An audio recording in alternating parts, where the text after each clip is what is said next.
Even के fake experience certificates और job letters ये भी बना के लगाते हैं। तो डॉक्यूमेंट्स की जो क्रेडिबिलिटी है ये पाकिस्तान में थोड़ी सी डाउटफुल है। इसलिए पाकिस्तान से जो वीज़ा रिफ्यूजल है वो कंपैरेटिवली यूएई की निस्बत ज़्यादा है। यूएई में ऐसा नहीं है, यूएई में जो अंडरस्टैंडिंग यही है कि वहाँ पर आप फेक जो है अपना एक्सपीरियंस सर्टिफिकेट नहीं बनाएंगे, फेक आपके बैंक स्टेटमेंट नहीं होंगी और बाकी जो डॉक्यूमेंट्स है वो आपके जेन्युइन होंगे। इसलिए वहाँ से वीज़ा रेशो बिल्कुल जो है वो बेहतर है कंपैरेटिवली पाकिस्तान की निस्बत। तो जो है अब आपने देखना है कि आपने कहाँ से अप्लाई करना है, क्योंकि यूएई से अगर आप अप्लाई करते हैं तो वहाँ पर आपको जो है उसकी रिक्वायरमेंट्स हैं जो कि आपको पूरी करनी होंगी। उसके बगैर आप सिर्फ वहाँ पर विज़िट पर जाकर यूएई में अगर आप विज़िट पे जाते हैं और वहाँ पर जाकर अगर आप अपना फर्दर वीज़ा अप्लाई करना चाहते हैं यूएसए का, कनाडा का या किसी भी और मुल्क का, तो वो आप नहीं कर सकते। आपको वहाँ का एक जो है रेजिडेंस परमिट आपको लेना पड़ेगा और जो है वहाँ की एमिरेट्स आईडी आपको लेनी पड़ेगी, तब आप जाकर वहाँ का वीज़ा अप्लाई कर सकते हैं, किसी और मुल्क का वीज़ा अप्लाई कर सकते हैं।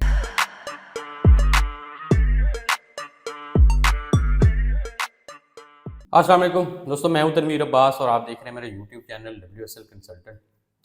हमारा जो आज का टॉपिक है वो है यूएई से अगर आप यूएसए का विज़िट वीज़ा अप्लाई करते हैं तो उसके ऊपर क्या क्या उसका प्रोसीजर है, किस तरह से उसकी डॉक्यूमेंटेशन होगी और कितना आपका टाइम लगेगा, क्या यूएई से Pakistani, Indian, Bengali visa apply कर सकते हैं, अगर अप्लाई कर सकते हैं तो क्या उसकी रिक्वायरमेंट्स हैं। ये सारी डिटेल आज की इस वीडियो में हम डिस्कस करेंगे। वीडियो आखिर तक देखें ताकि कोई भी इम्पोर्टेंट इन्फॉर्मेशन आपकी वो मिस ना हो जाए, स्किप ना हो जाए। इसके अलावा अगर आप भी अप्लाई करना चाहते हैं, अगर आप भी इंटरेस्टेड हैं तो उसके लिए आप हमारे दिए हुए नंबर पर रब्ता करके अपने डॉक्यूमेंट सेंड करें, अपनी असेसमेंट करवाएं, उसके बाद आप अप्लाई कर लें। और अगर आपने हमारा चैनल सब्सक्राइब नहीं किया तो वो भी कर लें, ताकि आने वाले दिनों में जो भी स्टडी के ऊपर, विजिट के ऊपर, वर्क के ऊपर वीडियोज़ आती हैं वो आपको टाइम से मिलती रहें। दोस्तों अब आते हैं हम टॉपिक की तरफ। सबसे पहले बात करते हैं कि दुबई से यूएसए जाना क्या यूएई से आसान है या पाकिस्तान से आसान है। इसमें तो मेरे भाई ऐसा कोई नहीं है ऑन पेपर। अगर हम बात करते हैं कि जी क्या पाकिस्तान से जाना आसान है या यूएई से जाना आसान है, तो ऐसा नहीं है कि हर जगह से एक जैसा ही है। कोई ऐसी डिस्क्रिमिनेशन नहीं है, यूएसए की एम्बेसी को ऐसी डिस्क्रिमिनेशन नहीं करती कि जो लोग यूएई से अप्लाई करेंगे उनको वीज़ा दे देंगे और जो पाकिस्तान से अप्लाई करेंगे उनको वीज़ा नहीं देंगे, ऐसा कुछ नहीं है। जो सारी बात आपकी डॉक्यूमेंटेशन के ऊपर है। पाकिस्तान से भी वीज़ा लोगों के लग रहे हैं, जिनके डॉक्यूमेंट्स ठीक होते हैं उनके वीज़ा लगते हैं और जिनके डॉक्यूमेंट्स से कोई मसला होता है उनको वीज़ा रिफ्यूज़ भी होता है। इसी तरह सेम सिनेरियो जो है वो यूएई में भी है, क्या वहाँ पर आपके वीज़ा लगते भी हैं और वहाँ से वीज़ा रिफ्यूज़ भी होते हैं। होता क्या है कि पाकिस्तान से जो लोग अप्लाई करते हैं, पाकिस्तान की एम्बेसी जो है, यूएस एम्बेसी जो पाकिस्तान में है, वो डॉक्यूमेंट्स के ऊपर ज़रा थोड़ी-सी ज़्यादा सस्पिशियस हो जाती है, क्योंकि पाकिस्तान में fake documents, fake bank accounts, fake जो है जाली बैंक स्टेटमेंट्स बना के भी लोग लगा देते हैं। इवन के फ़ेक एक्सपीरियंस सर्टिफिकेट्स और जॉब लेटर्स ये भी बना के लगाते हैं। तो डॉक्यूमेंट्स की जो क्रेडिबिलिटी है ये पाकिस्तान में थोड़ी-सी डाउटफुल है। इसलिए पाकिस्तान से जो वीज़ा रिफ्यूजल है वो कंपैरेटिवली यूएई की निस्बत ज़्यादा है। यूएई में ऐसा नहीं है, यूएई में जो अंडरस्टैंडिंग यही है कि वहाँ पर आप फेक जो है अपना एक्सपीरियंस सर्टिफिकेट नहीं बनाएँगे, फेक आपके बैंक स्टेटमेंट नहीं होंगी और बाकी जो डॉक्यूमेंट्स हैं वो आपके जेन्युइन होंगे। इसलिए वहाँ से वीज़ा रेशो बिल्कुल जो है वो बेहतर है कंपैरेटिवली पाकिस्तान की निस्बत।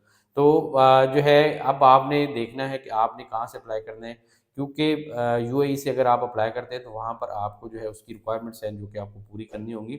उसके बगैर आप सिर्फ वहाँ पर विज़िट पर जाकर यूएई में अगर आप विज़िट पे जाते हैं और वहाँ पर जाकर अगर आप अपना फर्दर वीज़ा अप्लाई करना चाहते हैं यूएसए का, कनाडा का या किसी भी और मुल्क का, तो वो आप नहीं कर सकते। आपको वहाँ का एक जो है रेजिडेंस परमिट आपको लेना पड़ेगा और जो है वहाँ की एमिरेट्स आईडी आपको लेनी पड़ेगी, तब आप जाकर वहाँ का वीज़ा अप्लाई कर सकते हैं, किसी और मुल्क का वीज़ा अप्लाई कर सकते हैं। अब क्वेश्चन यही है कि क्या पाकिस्तानी जो है वो यूएई से यूएसए का वीज़ा अप्लाई कर सकते हैं, तो बिल्कुल इसका जवाब नहीं भी है और हाँ भी है। नहीं इस तरह से है कि अगर आपके पास सिर्फ आप विज़िट पर गए हुए हैं तो तब आप बिल्कुल नहीं अप्लाई कर सकते। आपको अप्लाई करने के लिए आपके पास जो एमिरेट्स आईडी होना चाहिए। एमिरेट्स आईडी आपको तभी मिलता है जब आप वहाँ पर जॉब कर रहे हो या आपकी कोई कंपनी है या कोई आपका बिज़नेस है वहाँ पर रजिस्टर्ड है, तो तब आपको एमिरेट्स आईडी मिल जाता है। एमिरेट्स आईडी के ऊपर आप अपना बैंक, वहाँ की को बैंक अकाउंट खुलवाते हैं, वहाँ बैंक स्टेटमेंट शो करते हैं और उसके ऊपर ही आप जो है फिर अपना वीज़ा अप्लाई करते हैं। तो इसका जवाब जो है कि आप कर सकते हैं या नहीं कर सकते, मतलब आप अगर विज़िट पर जाएंगे तो नहीं कर सकते। अगर आप वहाँ पर आपके पास एमिरेट्स आईडी है और आप वहाँ जॉब कर रहे हैं या बिजनेस कर रहे हैं तो तब आप कर सकते हैं। दोस्तों अब आते हैं कि यूएसए का वीज़ा टाइप्स कौन कौन सी हैं जिनके अंदर आप अप्लाई कर सकते हैं, यूएई से अप्लाई कर सकते हैं। तो वहाँ पर दो वीज़ा टाइप्स हैं, बी वन वीज़ा जो कि बिजनेस विजिट वीज़ा होता है और बी टू जो कि टूरिस्ट वीज़ा होता है। तो ये दो तरह की टाइप्स हैं जिनके अंदर आप अप्लाई कर सकते हैं। बी वन विजिट वीज़ा की अगर हम बात करें कि उसकी क्या रिक्वायरमेंट्स है, उसके लिए आपको जो है DS-160 वीज़ा एप्लीकेशन फॉर्म चाहिए होता है। इसके बाद पासपोर्ट जो कि जिसके अंदर वन ब्लैंक पेज और उसकी जो वैलिडिटी है कम से कम 6 मंथ उसकी वैलिडिटी होनी चाहिए। आपका अगर कोई प्रीवियस वीज़ा है वो आपके जो लगे हुए हैं उनकी आपने कॉपीज़ देनी है। इसके बाद आपने आपने अपना अप्लाई करना है वीज़ा, उसकी एप्लीकेशन फ़ीस 160 $, वो आपने एप्लीकेशन फ़ीस पे करनी है। आपने एक आपको चाहिए होगी रीसेंट पासपोर्ट साइज़ फ़ोटोग्राफ जो आपको रिक्वायर्ड होगी। इसके अलावा पुलिस क्लियरेंस सर्टिफिकेट आपको चाहिए होगा जो कि आपको यूएई की मिनिस्ट्री ऑफ इंटीरियर से मिल सकता है। और इसके बाद अगर आपका कोई वहाँ पर आपको कोई स्पॉन्सर कर रहा है तो आपको स्पॉन्सर लेटर लगाना पड़ेगा। अगर आपको किसी किस्म की इनविटेशन है तो आपको लगाना होगा।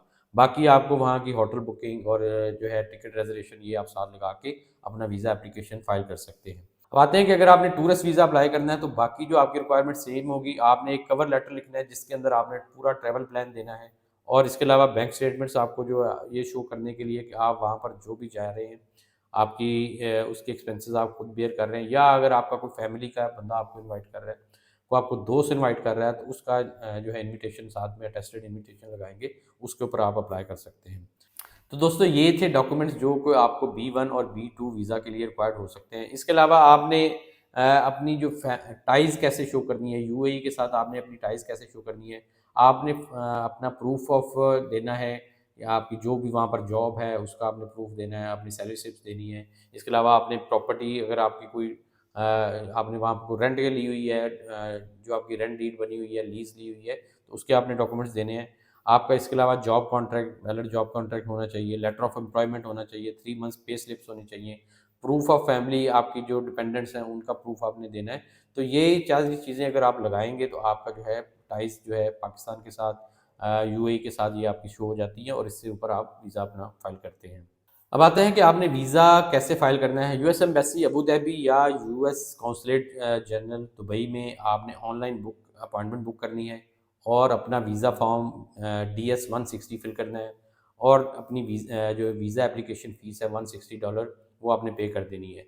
उसके बाद आपको वीज़ा इंटरव्यू की डेट पर जो है डेट आ जाएगी और आपने उस डेट के ऊपर इंटरव्यू के लिए चले जाना है और अपने सारे डॉक्यूमेंट्स जो है जो आपको आपको मैंने ऊपर बताए हैं वो आपने सारे लेकर जाने हैं। अगर आपका वीज़ा अप्रूव हो जाता है तो उसी दिन फ़ौरन ही आपको डिसीजन आ जाता है। अगर कोई उनको लगता है कि आपकी फ़र्दर जो है डॉक्यूमेंट्स की वेरिफिकेशन, इन्वेस्टिगेशन करनी है तो देन वो आपको टाइम दे देते हैं और देन आपका जो प्रोसेसिंग टाइम है वो तकरीबन 90 डेज़ का हो सकता है।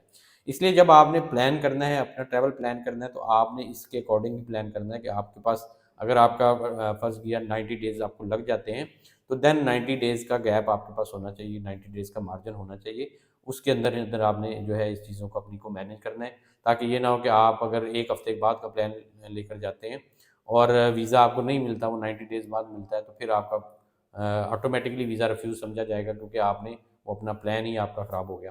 तो इसलिए जो है आपने अपनी चीज़ों को इस तरह से मैनेज करना है कि आपके पास टाइम होना चाहिए। तो दोस्तों ये था यूएसए से विज़िट वीज़ा अप्लाई करने का प्रोसीजर, उसके लिए डॉक्यूमेंट्स क्या रिक्वायर्ड हैं, किस तरह से आपने अप्लाई करना है।